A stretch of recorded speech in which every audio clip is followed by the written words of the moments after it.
Is it safe to tank and heal in Season 3? Well, that question can never really be answered, but we can actually make a prediction on the meta for tanks and healers so you can better adjust your mains, your party, your compositions, your synergies in the new Mythic Plus season in 11.2. Welcome back to Marcelian&Flame. Let's actually make a prediction based off of data, but also some of the practice and keys and PTR footage that we have seen and done and played ourselves for the tanks and healers coming in the new season with all of the changes that we know of, buffs, nerfs, and all of that.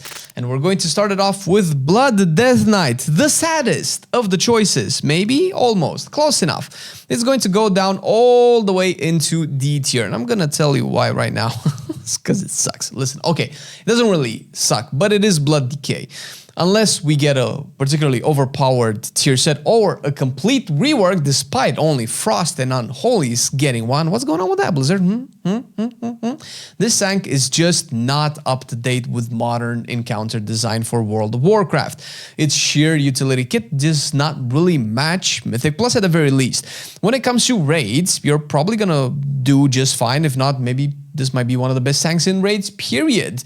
Because the damage intake for tanks just doesn't scale. But for Mythic Plus, it does. And you will end up taking more damage than your HP can handle and die in one global before you can actually use Death Strike. And this is going to happen before every other tank because this is an inevitable reality for all of the tanks. But as it stands, with the way that Blood Decay is designed, you're going to be the first tank to encounter this. So by extension, you're going to be the shittiest tank. Listen, you're gonna be fine doing 12s and so on and so forth, obviously, but in the grand scheme of things, in relation to all the other specs, I think this might be the weakest tank. It's a prediction still. On the opposite side of the spectrum, we have Brewmaster. Now, I kind of want to put this into S tier, which is what we would assume is going to be the meta comp that's pushing the highest of the keys, but I'm still hesitant at this point. It's a good tank, don't get me wrong. It's one buff away from being S tier, really, but it doesn't have a lot of good synergies with some of the top DPS specs in the season, which is probably what you've seen in our last prediction video with DPS in general. So until it has like decent synergy or buffed to a point where it doesn't matter if it doesn't synergize really well, you're probably gonna see it right here. It's looking like it's one of the tankiest tank, which for me is just such a huge relief. It does have decent damage. It's not like an overpowered damage, but its utility kit is mediocre at best. So that's why it's currently in A tier. Discipline Priest is looking strong once again, not just because Oracle is broken or whatever, even though for the majority of the part, it seemed like Voidweaver might give Oracle a run for its money, and I hope so. That's really cool to play and look at. But it's just the sheer nature of it being a priest. We just have a lot of dispels this season, particularly with Halls of Atonement. So you'll probably want a priest, period. And unless Shadow gets broken out of the cosmos, you're likely going to run Discipline Priest because you're definitely not running the other one, but we'll get to that in a second. Other than that, not much changed for Discipline Priest, which might warrant its place into S tier because it's S tier right now. So we'll see how this develops if it changes at any point. Holy Paladin is just a weird wild card. I have no idea what to do with this. There are people playing Holy Paladin in some of the top keys on PTR, but there's like 2 or 3 people. I don't know if Felismir is playing PTR as well, since he is the spearheader of the spec. But outside of that, the design and tuning of it is just so wild and chaotic that I personally cannot really quantify its value and rank it properly. So I'm going to put it into C tier. I don't know if it's necessarily bad, but I don't know if I don't think it's meta either. You're not going to want Holy Priest in the top comps for whatever reason. It does have good utility. Don't get me wrong. The bleeds are going to be great, but you cannot bop your tank. Don't bop your tank, Jesus. So it's not much you can do there. But being able to sustain your group and have a lot of defensives is really good. Once again, it's also a melee healer. I'm not convinced that melee healers are going to be inherently good next season. Now, Holy Priest, I wanted to put it down with Blood Decay, but I just, like, the Holy Priests that we've been able to see are not bad at all. And once again, it's a priest, right? So it does have a good utility kit, particularly with the dispels, with with the buff, with the ray buff, with the Mind Soothe, depending on how the skips are going to go. I can see this even in Halls of Atonement. If you want to like skip one of the side packs to pull more, you can do this, since there are some groundskeepers there that are just going to run and fear everything. Maybe that's one way you can avoid that. We'll see how the techs survive. Outside of that, I don't really see anything of value with Holy, because it doesn't really have anything of value. It has really good healing. It has very mediocre cooldowns. So unless its numbers are just tuned, once again, out of this world, I don't really see it being any better. And I'm sorry, Holy Priest, I love y'all, but that's just the reality. I mean, you know, Bear is kind of the same. I don't see any redeeming quality for Bear.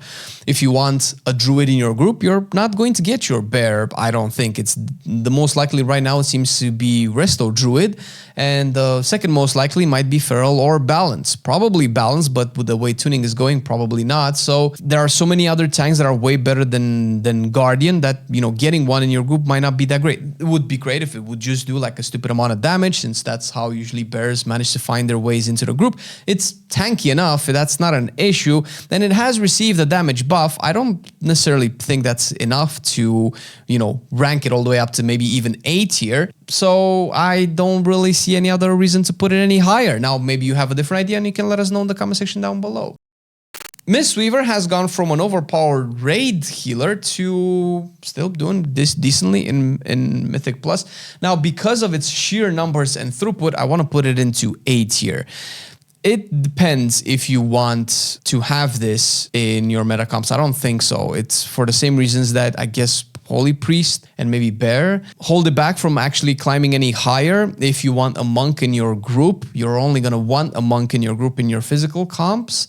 And that's definitely going to be Brewmaster, although I might see Mistweaver before anybody takes a Windwalker in their group, as much as I would like to hate saying that since I'm a Windwalker main. I'm not sure in a physical comp, Mistweaver might be the best healer. People have been toying around with Resto Shaman because the mastery buff is so good, and you don't really want a Shaman DPS since it doesn't really benefit from the damage amps for physical DPSers. Enhancement can have some value, so maybe in a world where enhancement gets buffed out of the orbit, you will want an enhancement shaman and it can work really well in the physical comp group.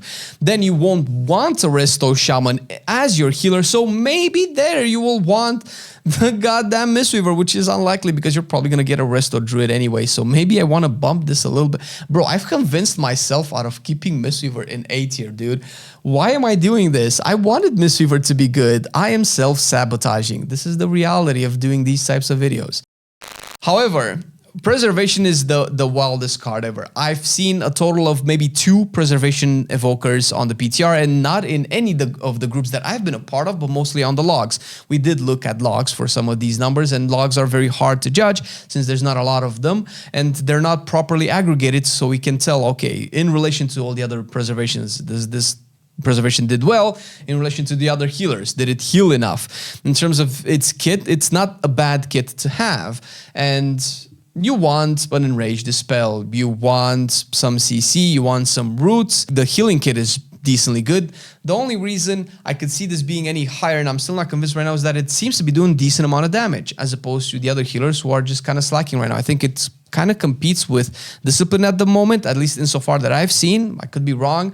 But outside of that, I think Devastation and Augmentation are just way better. So if we're going to be talking about a meta prediction, and if you want an Evoker in your group, you're going to have to scrape the bottom of the barrel pretty hard until you get to Preservation.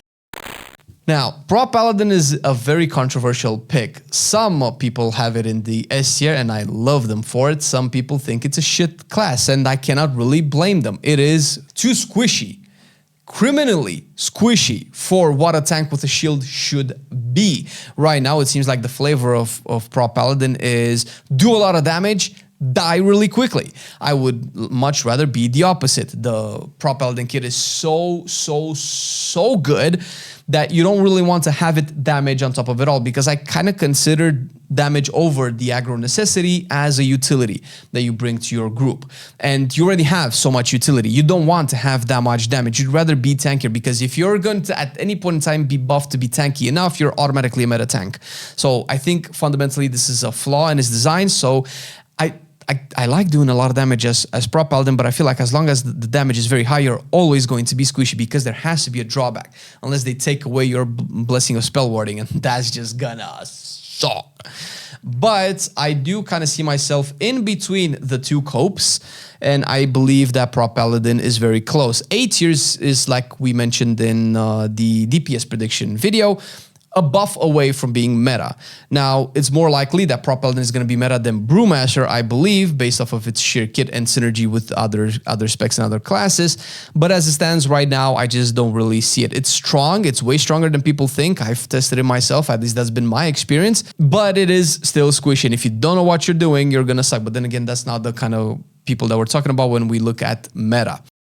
Prot Warrior also goes all the way into A tier. It is still like one buff away from being very strong. It's the tank probably with the most amount of damage, period. It is very, very, very tanky unless we're talking about bleeds and magic damage, because fuck spell block, go eat shit, Prot Warriors. You're gonna suck on all of those magic bolts and wicked bolts and all of that. Although they have been changing that to shoot party members, not just the tank, but it's still rough. If they hit you, you're boned. Outside of that, if Mountain Thane becomes the cornerstone of Prot Warrior, you can have some nice AoE damage. I believe Mountain Thane is also tankier baseline than Colossus, so maybe the magic damage issue is not going to be that big of a deal. But that's how we see Prot Warrior. It's kind of like neck and neck with Brewmaster, I believe, for the physical comp spot, where you can have either one. It's just that Windwalker is worse than the Warrior DPSers, I believe. So it kind of falls down to those. We're probably going to have like two parallel metas going around. The magical meta, that's going to be like maybe one key ahead, and the physical meta. And for the physical meta, you'll want a Warrior and a Monk, and whichever one is the tank remains to be seen. It's mostly due to the DPSers rather than the tanks themselves. Resto Druid, it's looking like it's very close to being an S tier spec. Some people have it in S tier. I believe it has the potential to be S tier. I'm not yet convinced, but it might. So here's the thing. Because when we're talking about S tier specs, we're talking about, okay, what is the 5-man composition to push the highest level of keys? And you were talking about synergy here, because there's a lot of competitors. There's a lot of options to take.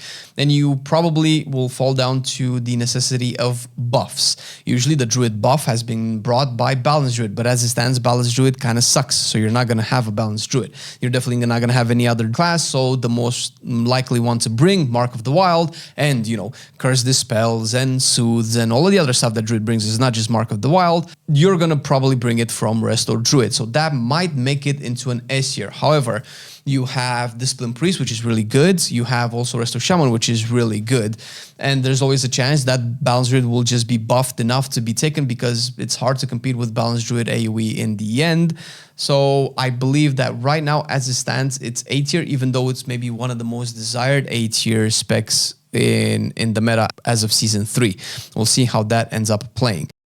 One of the other potential desired healers will be Resto Shaman, also an A tier spec. This is something that people have been toying with when it comes to the physical comp groups, because it brings the mastery buff that you're not going to bring from a DPS, definitely not in the physical comp, because elemental and enhancement does like half of its damage, it's magic damage. And right now, even that seems to be a little bit undertuned compared to its peers when it comes to the DPSers that can have a spot in an S tier group. But again, I could be wrong. We don't really seem to have a lot of poison dispels necessity. We don't really have a lot of curse dispel necessity.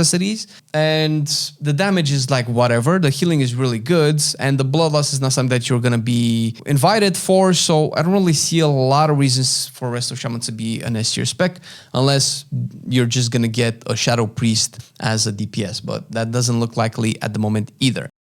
And last but not least, Vengeance. Our Marcelian&Flame prediction is that it's going to be an S tier spec just because of its utility kit. It is decently tanky, one of the tankiest out there. Probably not as tanky as Brewmaster, but it does have a lot of self-sustain, which definitely helps.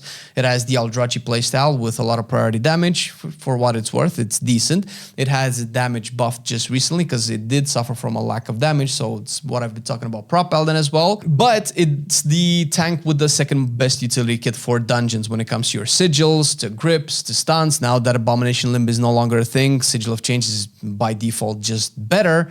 So that might be one of the reasons why you would want a Vengeance Demon Hunter, period. The kiting potential is also there, although I do not condone a kiting meta for tanks, but it's looking like it might have to be the case with Halls of Atonement unless the bleeds are toned down. And to be fair, when it comes to bleed damage for tanks that can self-sustain usually have an easier time, since no tank really is good against bleed. There's no damage reduction against bleed outside of just your flat cooldowns, unless you're just, you know, using actual raw healing, unless you treat bleed like any other damage source. Because you cannot block bleeds, you cannot parry bleeds, you cannot dodge bleeds. You cannot dodge the bleed ticks, let's say, right? But, you know, at least Vengeance has Darkness, maybe, which you're probably not going to use for bleeds, but there you go. You might be able to dodge. If dodge was a possibility, it probably is on Vengeance. That's how it looks like at the moment. A lot of top-heavy and a lot of bottom-heavy specs, as is the flavor of Season 3. Once again, this is the first season, at least from the Marcelian&Flame perspective, where we're so divided on the specs at this point, where normally most of the specs are pushing A and S tiers. Not this time, it seems. Hopefully this changes. It could be just a biased look at the meta. Of course, we don't have all of the data. We could be wrong, and that's the fun part of it. Let us know in the comment section below. Which do you think should be S tier? Because maybe you don't like Discipline and Vengeance, so maybe you have other options. And until then, you can also watch our DPS meta predictions right here, where we talk about the other specs, also in relation to what tank might be available as well. So they kind of have some cross references as well. We broke these two into two videos so that they're easier to watch. Catch you next time.